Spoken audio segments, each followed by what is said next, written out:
Hi friends, आज जो है मैं 10 क्लास का excellent new pattern objective question answer देख लीजिए लाए हैं। क्लास 10 का है। इसमें आपको objective Hindi, English, science, Sanskrit, social science और मैथमेटिक्स सब का मिलेगा। ठीक है, भारतीय वन प्रकाशन का।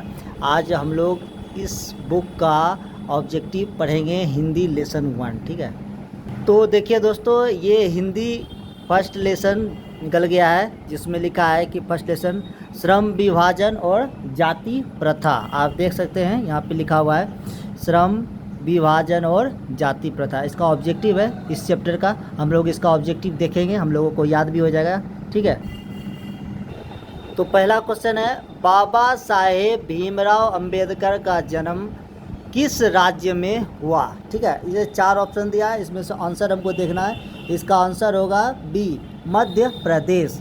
बाबा साहेब भीमराव अंबेडकर का जन्म किस राज्य में हुआ, तो मध्य प्रदेश। ठीक है, चलिए अब दूसरा नंबर क्वेश्चन चलते हैं। भीमराव अंबेडकर का जन्म कब हुआ था। भीमराव अंबेडकर का जन्म कब हुआ था, इसका आंसर देखेंगे। बी नंबर ऑप्शन है 14 अप्रैल 1891 ईस्वी में। 14 अप्रैल 1891 ईस्वी में, 91 में। ठीक है, 3 नंबर क्वेश्चन देखेंगे। भारत में बेरोजगारी का मुख्य कारण क्या है। भारत में बेरोजगारी का मुख्य कारण क्या है, इसका आंसर देखेंगे। ए नंबर है जाति प्रथा। ए नंबर ऑप्शन क्या होगा, जाति प्रथा। चलिए 4 नंबर देखेंगे। श्रम विभाजन और जाति प्रथा पाठ अंबेडकर के किस भाषण का हिंदी रूपांतरण है। ठीक है, 4 नंबर का क्वेश्चन है।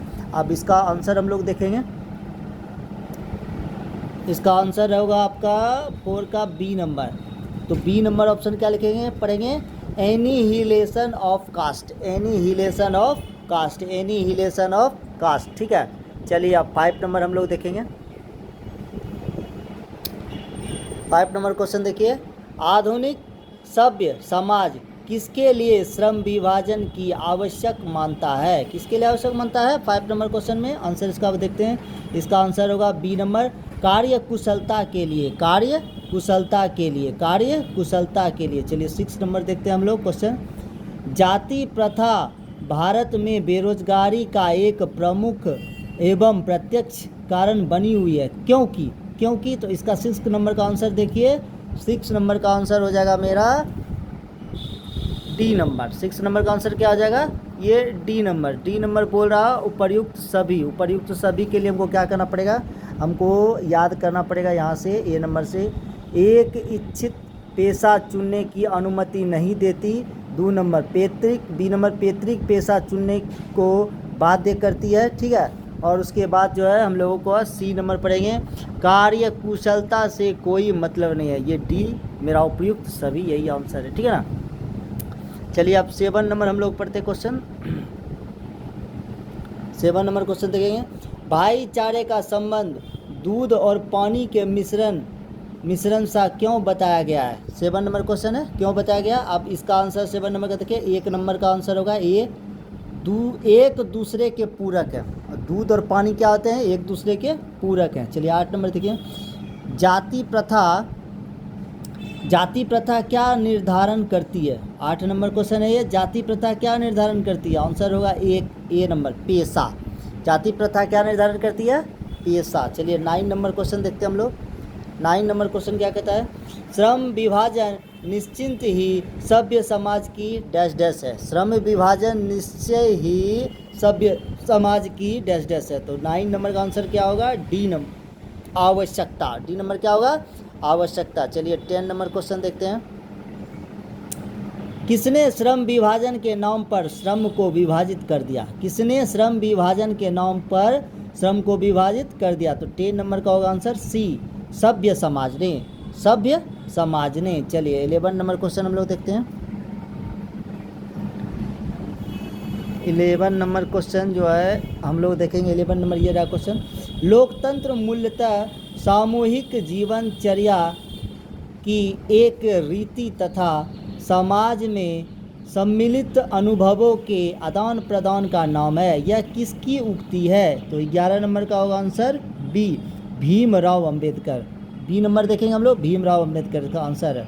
12 नंबर देखेंगे, भारतीय संविधान का निर्माता कहकर किन्हें श्रद्धांजलि अर्पित की जाती है? तो 12 नंबर का आंसर होगा ए, भीमराव अंबेडकर। ठीक है, भीमराव अंबेडकर। चलिए अब 30 नंबर क्वेश्चन पढ़ लेते हैं। जाति प्रथा को यदि श्रम विभाजन मान लिया जाए तो यह स्वाभाविक विभाजन नहीं है, क्योंकि इसका आंसर होगा ए, यह मनुष्य की रुचि पर आधारित नहीं है, यह मनुष्य की रुचि पर आधारित नहीं है। ठीक है, चलिए दोस्तों 14 नंबर क्वेश्चन पढ़ते हैं। देखिए, श्रम विभाजन और जाति प्रथा निबंध के लेखक है, तो लेखक कौन है? इसका सी नंबर है, Bhimrao Ambedkar. C number answer है भीमराव अंबेडकर। ठीक है, चलिए 15 नंबर क्वेश्चन देखते हैं। भीमराव अंबेडकर का निबंध है, भीमराव अंबेडकर का निबंध है, तो बी नंबर आंसर होगा। क्या आंसर होगा? श्रम विभाजन और जाति प्रथा, श्रम विभाजन और जाति प्रथा। चलिए 16 नंबर क्वेश्चन हम लोग देख लेते हैं। भीमराव अंबेडकर की मृत्यु कब हुई? 16 नंबर क्वेश्चन है, भीमराव अंबेडकर की मृत्यु कब हुई? तो आंसर ए नंबर है 1956 ईस्वी में।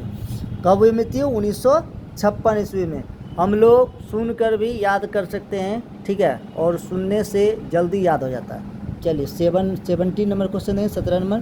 The caste in India their mechanism के लेखक कौन है? द कास्ट इन इंडिया, उसके बाद देयर मैकेनिज्म के लेखक कौन है? तो 17 नंबर का आंसर क्या होगा? C number, Bhimrao Ambedkar. ये चैप्टर भीमराव अंबेडकर का ही है, अधिकतर भीमराव अंबेडकर ही मिलेगा। चलिए 18 नंबर चलते हैं। भीमराव अंबेडकर के चिंतन और रचनात्मक के प्रेरक थे, तो 18 नंबर क्वेश्चन हो गया। इसका आंसर हो गया उपयुक्त सभी, मतलब सब लेंगे। ये कबीर भी है, बुद्ध भी है, ज्योतिबा फूले भी है। ठीक है, उपयुक्त सभी डी में मार देंगे ऑप्शन। चलिए 19 नंबर, श्रम विभाजन और जाति प्रथा किस विधि की रचना है? 19 नंबर क्वेश्चन देख लीजिए, निबंध। क्या है? निबंध। 19 नंबर क्वेश्चन का आंसर क्या होगा? निबंध। ठीक है, 19 नंबर क्वेश्चन का आंसर ए नंबर होगा, निबंध। चलिए 20 नंबर हम लोग देखेंगे।